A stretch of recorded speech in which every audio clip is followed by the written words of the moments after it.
اللهم صل على سيدنا ونبينا ومولانا محمد النبي الأمي وآله وبارك وسلم. اللهم افتح علي فتوح العارفين بحكمتك وانشر علي رحمتك وذكرني ما نسيت يا ذا الجلال والإكرام. صلى الله تعالى على خير خلقه سيدنا محمد وآله وأصحابه أجمعين برحمتك يا أرحم الراحمين. نحمده ونصلي ونسلم على حبيبه الكريم. أما بعد فأعوذ بالله من الشيطان الرجيم. بسم الله الرحمن الرحيم. وَلَقَدْ أَخَذْنَا آلَ فِرْعَوْنَ بِالسِّنِينَ وَنَقْصٍ مِّنَ الثَّمَرَاتِ لَعَلَّهُمْ يَذَّكَّرُونَ فَإِذَا جَاءَتْهُمُ الْحَسَنَةُ قَالُوا لَنَا هَٰذِهِ وَإِن تُصِبْهُمْ سَيِّئَةٌ يَطَّيَّرُوا بِمُوسَىٰ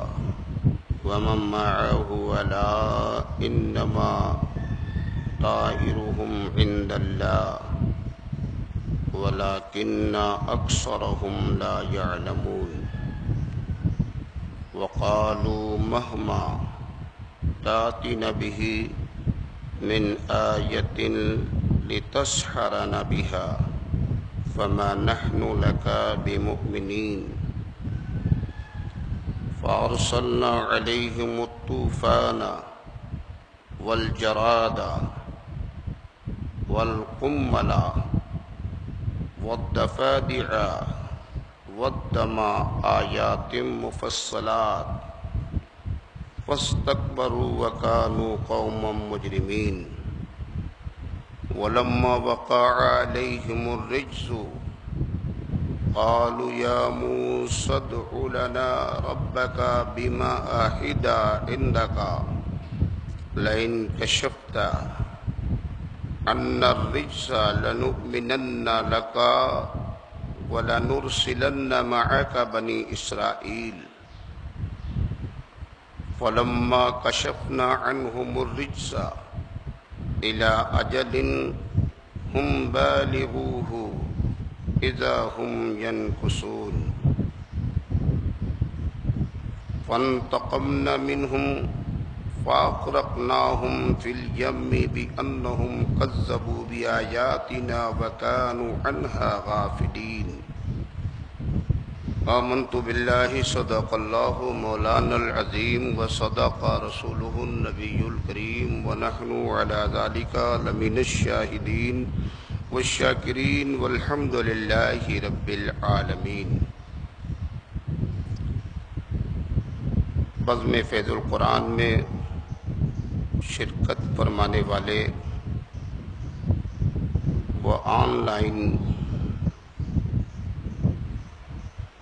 درس قرآن سننے والے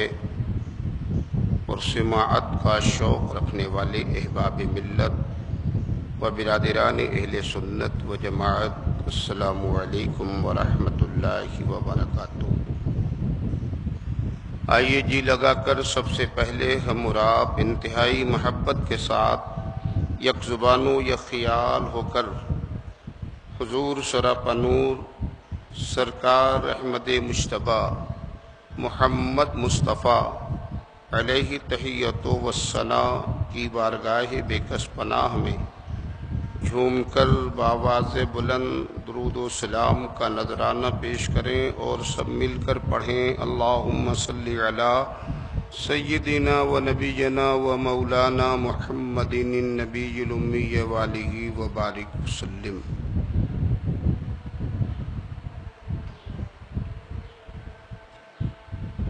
حضرات گرامی، جمعہ گزشتہ کا وہ درس اور قرآن کریم کی آیات کی روشنی میں ذکر کردہ باتیں آپ کے ذہن و فکر میں محفوظ ہوں گی. کہ جمعہ گزشتہ اور اس سے پیوستہ درمیان میں کئی جمعوں کا فاصلہ رہا، اس سے پہلے کہ مسلسل جمعوں سے قوم کی نافرمانی کے سبب اللہ کی ناراضگی اور اس کی بیزاری عذاب کی شکل میں رونما ہوتی رہی، آپ سب اس کا ذکر سنتے رہے۔ یعنی جب جب قوم اللہ کو فراموش کر گئی اور روگردانی کیا، شرک کرنے لگے، معبود حقیقی کی پرستش کو بھول کر جھوٹے معبودوں کے پرستار ہونے لگے،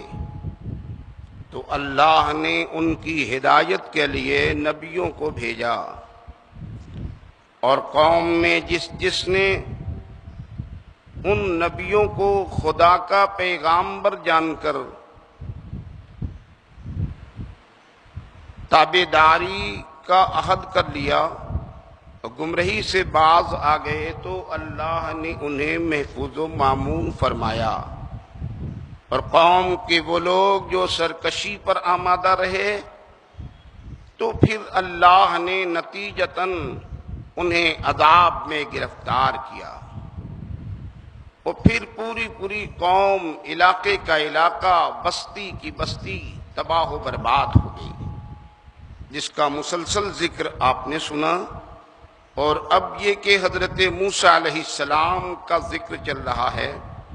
کہ جناب موسیٰ علیہ السلام کو بھی اللہ نے قوم کی ہدایت کے لیے، بالخصوص وہ قوم جو قوم فرعون کہلاتی ہے، فرعون خدائی کا دعوے دار بنا ہوا، اور اس نے پوری قوم سے اپنی عبادت اور اپنی پرستش کا خواہاں ہوتا، ساتھ میں قوم بنی اسرائیل پہ ظلم و استبداد کا پہاڑ توڑتا۔ اللہ نے حضرت موسیٰ علیہ السلام کو ان کے بیچ بھیجا، صرف اس لیے کہ قوم راہ راست پہ آ جائے۔ ایک تو یہ کہ قوم بنی اسرائیل پہ ظلم کرنا بند کریں، دوسرے یہ کہ اپنی جو خدائی کا دعویٰ کر رہے ہیں اس سے باز آ جائیں۔ لیکن پہلے انہیں دعوت دی گئی، نہ مانے، معجزات کا سہارا لے کر ہدایت دینے کی کوشش کی گئی، نہ مانے۔ جن کو ہدایت ملنی تھی وہ جناب موسیٰ علیہ السلام کے معجزہ عصا کو دیکھ کر اور ان کے معجزہ ید بیضا کو دیکھ کر ایمان لے آئے، لیکن فرعونی ایسے ہٹ دھرم اور ایسے ضدی کہ سب کچھ دیکھتے مگر اپنی ضد پر قائم رہتے کہ ہم نہیں مانتے۔ اب جب اس حال میں قوم پہنچی تو پھر اب ان پر عذاب کا سلسلہ شروع ہوا، اور اللہ تعالیٰ کی یہ بھی رحمتیں ہیں، اس کی نوازشیں ہیں کہ قوم پر اچانک پروردگار عذاب نہیں ڈالتا، بلکہ پہلے انہیں ہدایت دینے کی کوشش ہوتی ہے، پھر انہیں ہلکا ہلکا سبق دیا جاتا ہے، ہلکے پھلکے عذاب انہیں ملتے ہیں کہ اب بھی ہوش میں آ جائیں، اور جب کسی صورت وہ باز نہیں آتے تو اب اللہ پھر ان پر یوں غضبناک ہوتا ہے کہ پھر ان سے بچنے کا کوئی چارہ ہی نہیں ہوتا۔ چنانچہ جناب موسیٰ علیہ السلام نے جو کچھ اپنے معجزات کے ذریعے ہدایت بخشی تھی، انہیں چاہیے تھا کہ ہدایت قبول کر لیتے، لیکن نہیں ہوا۔ جادوگر جو سامنے آئے کلمہ پڑھ لیا تو فرعون ان کا مخالف ہو گیا، اور اس طرح سے اس نے قسم کھا لیا، عہد کر لیا کہ قتل و قتال کیا جائے گا،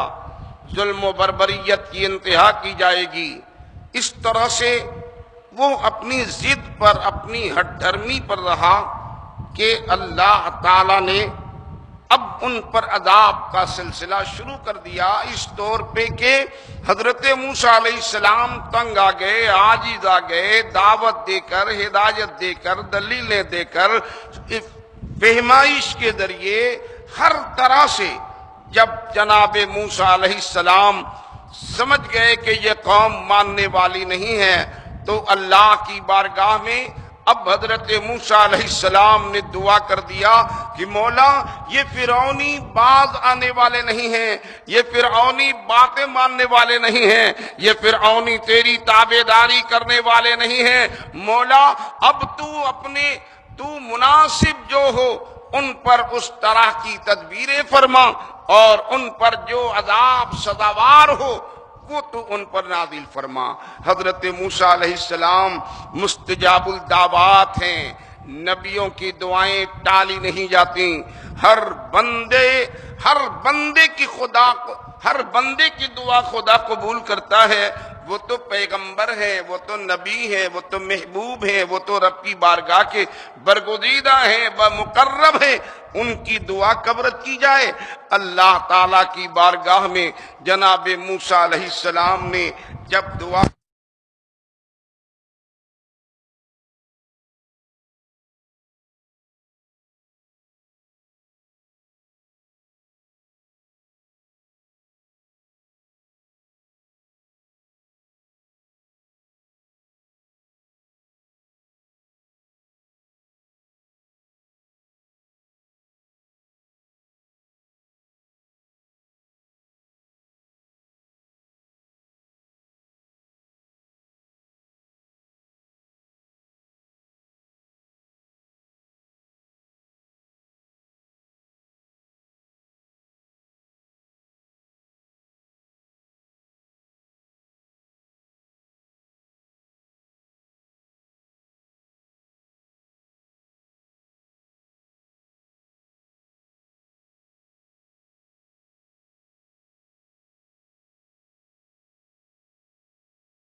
چیزوں پر جب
کر دی تو وہ کہنے لگے کہ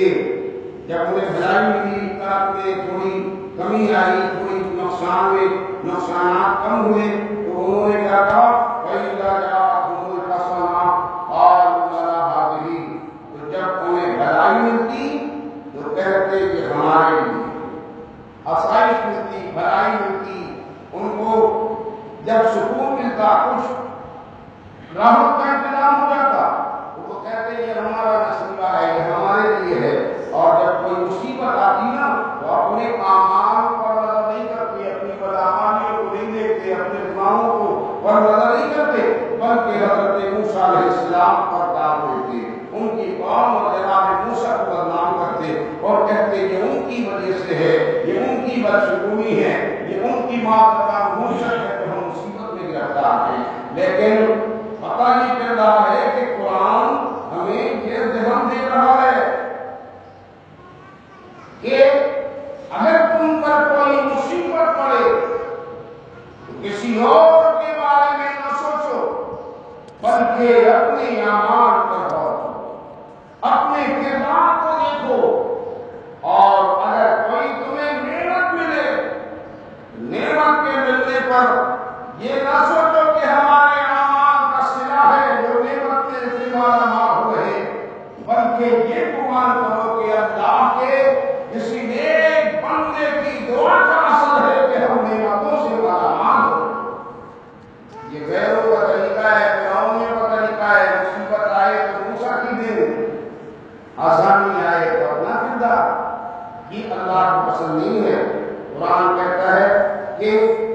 فَإِذَا جَاءَهُمُ الْحَسَنَةُ قَالُوا لَنَا هَٰذِهِ تو جب انہیں بھلائی ہوتی کہتے یہ ہمارے لیے ہے وَإِن تُصِبْهُمْ سَيِّئَةٌ يَطَّيَّرُوا بِمُوسَىٰ وَمَن مَّعَهُ تو اور جب برائی پہنچتی تو موسیٰ اور اس کے ساتھ والوں سے بشگونی دیتے جب برائی پہنچتی کوئی مصیبت آتی تو حضرت موسیٰ علیہ السلام کو ان کے ساتھیوں کو کہتے کہ ان کی وجہ سے ایسا ہے الا انما قائلهم عند الله ولكن اکثرهم لا يعلمون اللہ تعالیٰ خدا فرما رہا ہے متنبع فرما رہا ہے سن لو ان کے نصیبے کی شامت تو اللہ کے یہاں ہے لیکن ان میں اکثر کو خبر نہیں اللہ اللہ نے اعلان فرما دیا کہ ان لوگوں کا ذہن اور ان کا نظریہ یہ ہے مصیبتیں آتی ہیں تو حضرت موسیٰ علیہ السلام کی ذات کو کہتے ہیں آسائش اور آسانی آتی ہے تو اپنے اعمال اور اپنے کردار کو کا صلہ بتاتے ہیں. یہ ان کی بہت بڑی نادانی ہے. یہ دنیا کے ابھی ہلکے پھلکے عذاب ہیں لیکن انہیں اپنے نتیجے کی خبر نہیں ہے. نتیجہ تو جب اللہ کے یہاں عذاب کی صورت میں جب انہیں ملے گا تب انہیں پتہ چلے گا کہ نعمت کس کے ذریعے سے مل رہی تھی اور مصیبت کس کی وجہ سے مل رہی تھی. یہ تو بھی آخرت کا باقی ہے نا. جتنے کفار ہیں مشرکین ہیں جتنے بت پرست ہیں سب کی پوزیشن یہی ہے. دنیا میں آسائش کو دیکھ کر اپنا کردار نہ سمجھیں بلکہ اللہ کے کسی نیک بندے کو ذریعہ سمجھتے ہوئے یہ نعمت لازوال سے مالامال ہونے کا انہیں سبب شمار کیا جائے. اور اگر یہ نعمت ان کی وجہ سے مل رہی ہے تو پھر آخرت کا عذاب کیوں؟ آخرت کے عذاب میں گرفتار اللہ کا کوئی نیک بندہ نہیں ہوگا بلکہ آخرت میں گرفتار ہونے والے لوگ آخرت کے عذاب میں گرفتار ہونے والے لوگ وہی ہوں گے جو دنیا میں بدکردار ہیں گنہگار ہیں نافرمان ہیں. اللہ نے ارشاد فرما دیا کہ انما طائرهم عند الله ولكن اکثرهم لا يعلمون. کہ ان کے نصیبہ کی شامت تو اللہ کے یہاں ہے لیکن ان میں اکثر کو خبر نہیں. وقالوا اور قوم فرعون کی بات ہی چل رہی ہے کہ وقالوا مهما تأتنا به من آية لتسحرنا بها وما نحن لك بمؤمنين. اور بولے یعنی آئے فرعون والے بولے تم کیسی بھی نشانی لے کر ہمارے پاس آؤ کہ ہم پر اس سے جادو کرو. مگر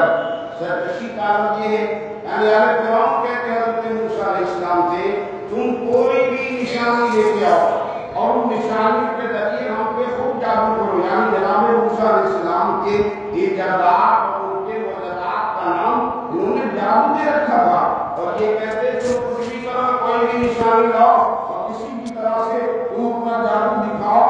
لیکن ہم ایمان لانے والے نہیں ہیں. اور کہتے ہیں کما نحن لک بمؤمنین ہم کسی طرح تم پر ایمان لانے والے نہیں ہیں.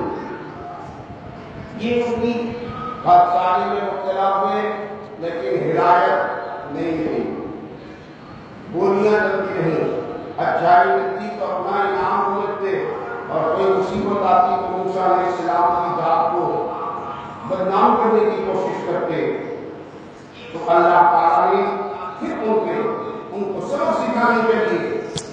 قرآن فرماتا ہے فارسلنا علیہم الطوفان. اللہ تعالیٰ نے پھر ان پر طوفان نازل فرمایا. پہلے جو برسانی ہوئی سرات میں نقصان ہوا پھر کیا ہوا اللہ فرماتا ہے فارسلنا علیہم الطوفان والجراد والقمل والزبانیہ آیات مفصلات یہ الگ الگ عذابات آئے ان کے نام ہیں. پہلے شادی میں جن سب نہیں سیکھ پائے تو اللہ فرماتا فارسلنا علیہم طوفان تو بھیجا ہم نے ان پر طوفان آیا. اور طوفان بھی ایسا آیا کہ قوم بنی اسرائیل بھی ہوئی میں اور قوم فرعون بھی. لیکن اس طرح کے جو عذابات آتے قوم بنی اسرائیل مکمل محفوظ رہتی اور قوم فرعون طرح طرح کے عذاب میں مبتلا ہو جاتے. جو عذاب آتا قرآن کے طوفان آیا تو اس کا اثر بھی بنی اسرائیل پہ کچھ نہ پڑا لیکن ان کی پوزیشن کیا ہوئی کہ تمام برباد پریشانیاں طرح طرح کی الجھنوں میں اس طرح کے گرفتار ہوئے کہ انہیں کوئی اس سے بچنے کا چارہ ہی نہیں مل پایا۔ چنانچہ طوفان آیا اور فرماتا ہے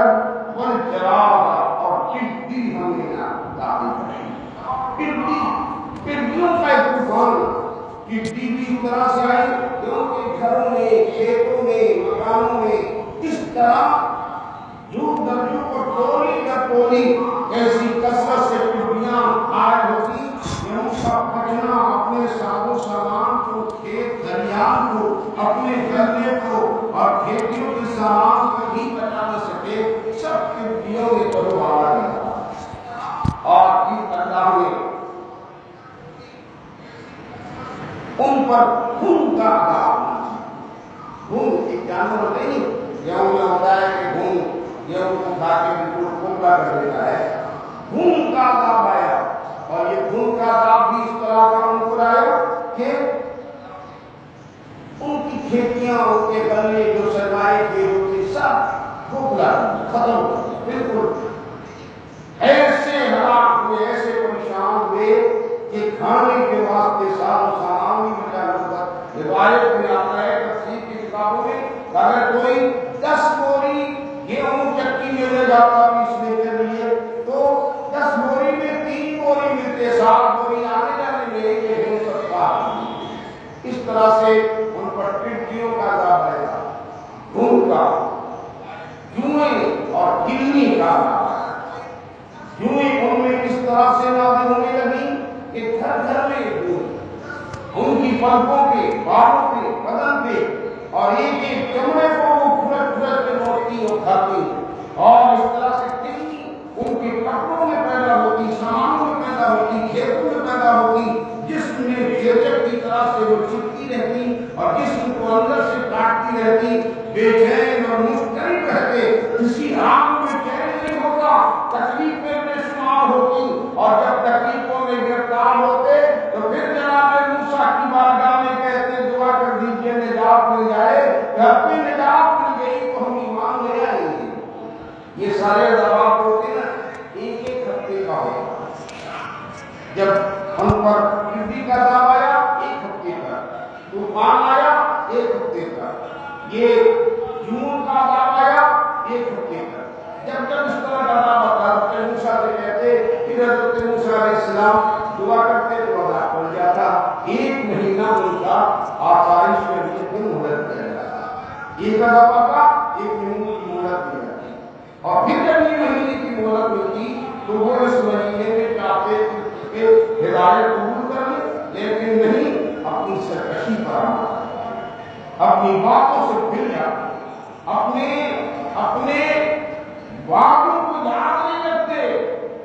اور جب مہینہ بھر گزر جاتا اسی سرکشی میں تو پھر ان پہ آتا، پھر 1 ہفتے تک مسکرا رہتے، پھر کہتے دعا کریے ہم نجات پا جائے تو ایمان لے آئیں گے۔ پھر حضرت موسیٰ علیہ السلام دعا کرتے ہیں، لیکن پھر وہ اپنی پوری پرانی عادتوں پہ ہی قائم رہتے، اس طرح سے عذاب آتا رہا، پھر اللہ فرماتا ہے ملت کا ملت پیدا ہوئی،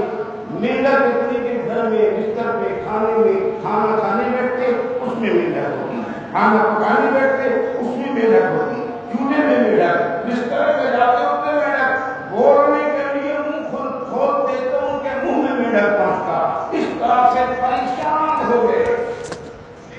ایک دفعہ پھر ملت کے عذاب ہوئے، پھر ہدایت کی باتیں کہیں، پھر اپیل کیا، پھر درخواست پیش کی، پھر حضرت موسیٰ علیہ السلام نے دعا کیا، پھر نجات ملی، لیکن سرکشی سے بعد نہیں آئے۔ پھر اللہ نے کیا فرمایا؟ پھر اللہ نے وَالدَّمَ آیَتٍ مُفَصَّلَاتٍ، اور پھر اللہ تعالیٰ فرماتا ہے اور خون، جدا جدا نشانیاں، خون کا عذاب ان پر نازل ہوا، خون کا عذاب اس طرح سے نازل ہوا کہ نہر، کنویں، یہاں تک کہ دریائے نیل اور گھر میں جتنے پانی کے برتن، سب میں خون ہی خون، ہر جگہ خون۔ نہر میں وہ جاتے پانی لینے، خون ہو جاتا، کنویں میں پانی ڈول ڈالتے پانی نکالنے، خون ہو جاتا، نہریں دریائے نیل میں جاتے پانی لینے، خون ہو جاتا۔ اور یہ بھی کہ جب قوم فرعون پانی لیتی تو خون ہوتا، قوم بنی اسرائیل چاہتے تو انہیں پانی ملتا، ان کے واسطے پانی ہی رہتا۔ کنویں میں وہ ڈول ڈالتے تو خون نکلتا، قوم بنی اسرائیل ڈول ڈالتی تو پانی نکلتا، نہر میں وہ پانی ڈول ڈالتے پانی نکلتا، اور قوم فرعون ڈالتی تو خون نکلتا۔ پریشان تباہ، یہاں تک کہ فرعون بھی پانی کے قطرے قطرے کو ترس گیا۔ 7 دن ایسے گزرے کہ پانی کو بچے بچے ترس گئے، یہاں تک کہ تفسیر کی کتابوں میں آیا کہ فرعون پانی سے جب اس قدر پیاسا ہوا، شدت پیاس سے بے چین ہوا، پانی ملتا ہی نہیں تھا، تو اس نے درختوں کی شاخوں کو چوسنا چاہا کہ اس سے کچھ تری مل جائے، لیکن جب وہ درختوں کی تر شاخوں کو چوستا تو اس سے بھی پانی کی تری نہیں ملتی، بلکہ خون ہی نکلتا جو اس کے منہ میں جاتا۔ اس نے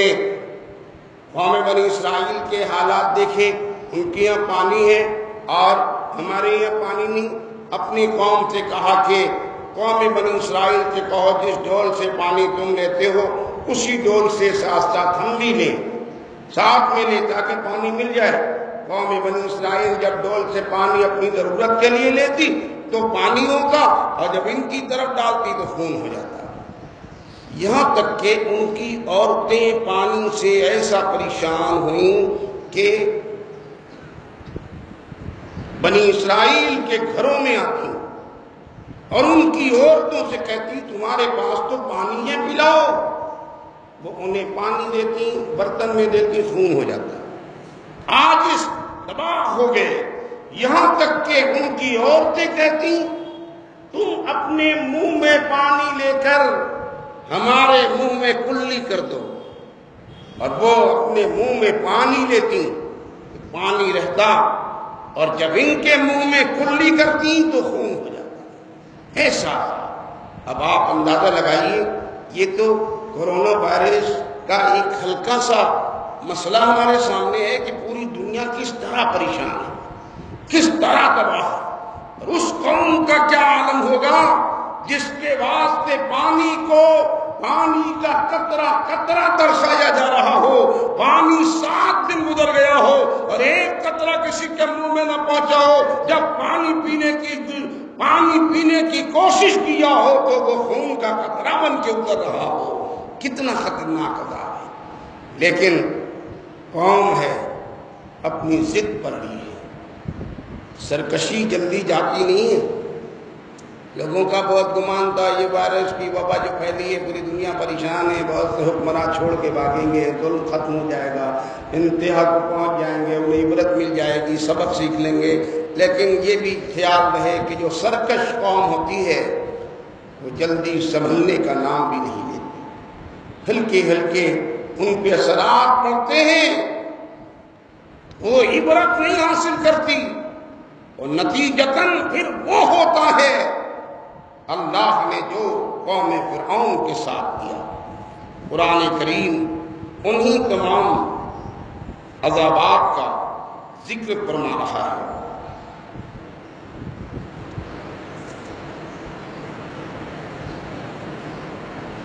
طوفان کا جو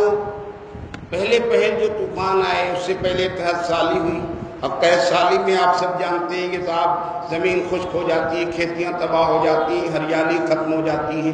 تو پھر طوفان جب آیا تو طوفان عذاب کی شکل میں نازل ہوا تھا، لیکن انہوں نے اس کی تعبیر اچھی نکالی، اور جو طوفان آیا بارش ہوئی، خوب بارش ہوئی، اور بارش بھی اس قدر ہوئی کہ تفسیر میں آتا ہے کہ بارش ہوئی تو قوم فرعون کے گھروں میں پانی، اور اتنا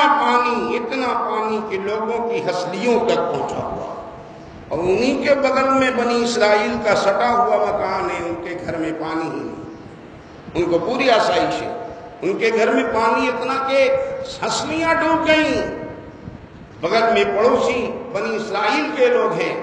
تو ان کے یہاں کوئی پریشانی نہیں۔ اس طرح سے جب ہلاک ہوئے، پریشان ہوئے، حضرت موسیٰ علیہ السلام سے پھر دعا کرائی، حضرت موسیٰ علیہ السلام سے عہد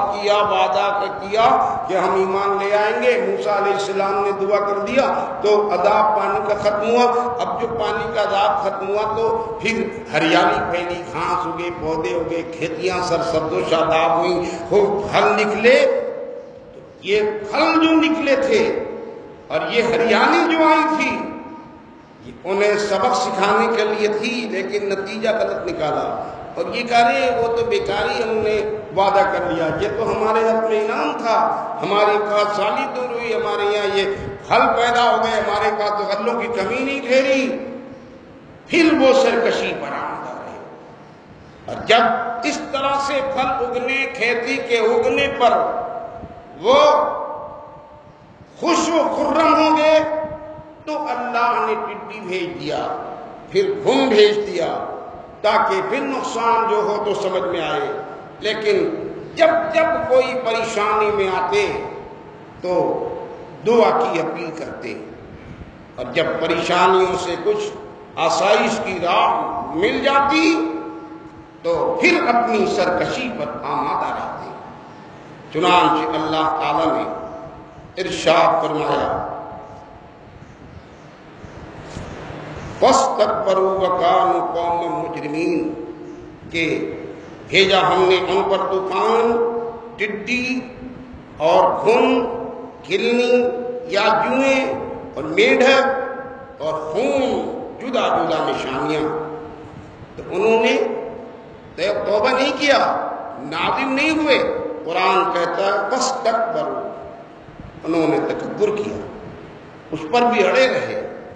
وَكَانُوا قَوْمًا مُجْرِمِينَ، وہ مجرم قوم تھی، اور مجرم قوم تھی۔ جب یہ حالت ہوتی گئی اور سدھار نہیں ہوا تو اللہ فرماتا ہے وَلَمَّا وَقَعَ عَلَيْهِمُ الرِّجْسُ قَالُوا يَا مُوسَى ادْعُ لَنَا رَبَّكَ بِمَا عَهِدَ عِندَكَ، اور جب ان پر عذاب پڑا کہتے اے موسیٰ ہمارے لیے اپنے رب سے دعا کرو اس عہد کے سبب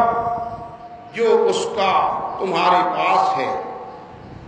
یعنی اللہ نے جو تم سے وعدہ کر رکھا ہے، جو تمہیں رسالت و نبوت دی ہے، اس کے تئیں تم اللہ سے دعا کرو۔ اور حضرت موسیٰ علیہ السلام ہر موقع پر دعا کرتے، یہ بھی پتہ چلا کہ جو اللہ والے ہوتے ہیں نا، اور اللہ کے جو نیکوکار بندے ہوتے ہیں، جو اس کی بارگاہ کے مقرب ہوتے ہیں، وہ قوم کی سرکشی پر نظر نہیں رکھتے، بلکہ قوم کی پریشانی کو دیکھ کر اللہ کی بارگاہ میں دعا گو ہو جاتے ہیں، کتنوں ستایا جائے معاف کر دیتے ہیں۔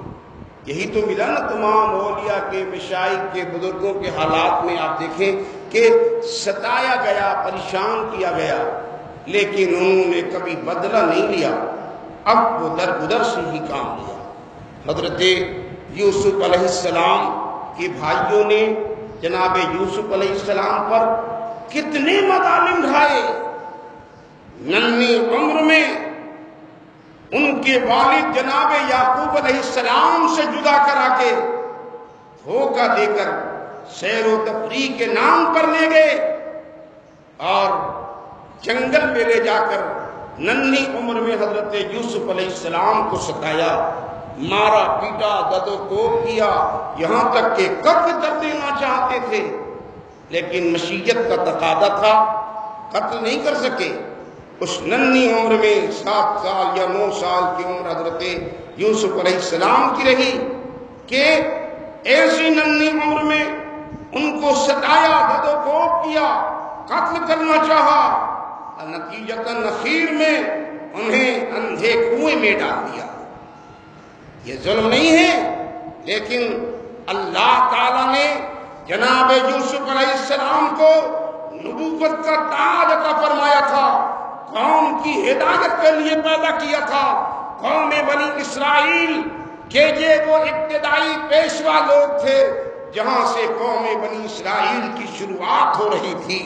حضرت یوسف علیہ السلام کا ایک لمبا واقعہ ہے۔ پھر وہ وقت آیا تھا کہ حضرت یوسف علیہ السلام کو اللہ نے کنویں میں بھی محفوظ رکھا، اور پھر کنویں سے جناب یوسف نکالے گئے، مصر کی بازار میں فروخت کیے گئے۔ وہ وقت آیا جناب یوسف علیہ السلام اللہ کے نبی ہونے کے ساتھ ساتھ مصر کے فرما روا بنائے گئے، عزیز مصر مقرر ہوئے۔ اور پھر وہ وقت بھی آیا کہ انہی بھائیوں کو اور اپنے والد کو کنعان سے بلا کر حضرت یوسف علیہ السلام نے مصر میں اپنا مہمان ٹھہرایا۔ اور پھر وہ ان کے بھائی لوگ تو پہچانتے ہی نہیں تھے، جانتے ہی نہیں تھے، وہم و گمان میں نہیں تھا، انہوں نے تو سمجھ لیا تھا ہم نے کنویں میں ڈال دیا ہے، کنویں میں سے قافلے نے نکال لیا تھا۔ ان کے ہاتھوں کئی سکوں کے وقت میں فروخت کر چکے تھے، وہ تو بھول چکے تھے۔ والد کی بارگاہ میں آ کر یہ بھائی لوگ جھوٹ بولے تھے، 10 بھائی تھے نا، 10 بھائی جھوٹ بولے تھے۔ ان کے پیرہن مبارک کو خون آلود کر کے لائے اور حضرت یعقوب علیہ السلام کے سامنے رکھ دیا اور کہا کہ یعقوب علیہ السلام کی بارگاہ میں کہ یوسف کو تو بھیڑیا لے گیا۔ حضرت یوسف علیہ السلام کی جدائی یعقوب علیہ السلام کو گوارا نہ ہوئی۔ 40 سال تک حضرت یعقوب علیہ السلام اپنے بیٹے یوسف کے لیے روتے رہے، لیکن والد کو کبھی یہ یقین نہ آیا کہ میرا بیٹا قتل کیا گیا ہے یا میرے بیٹے کو بھیڑیا لے گئی۔ ہمیشہ رد کروا دیتے، جب بھی یہ کہتے بھیڑیا لے گئی کہتے نہیں میں نہیں مانتا۔ یہاں تک کہ وہ بھی نبی تھے نا، حضرت یعقوب علیہ السلام نبی تھے۔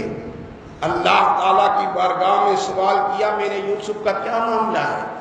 تو جناب اسرائیل آ گئے، ملک الموت آئے،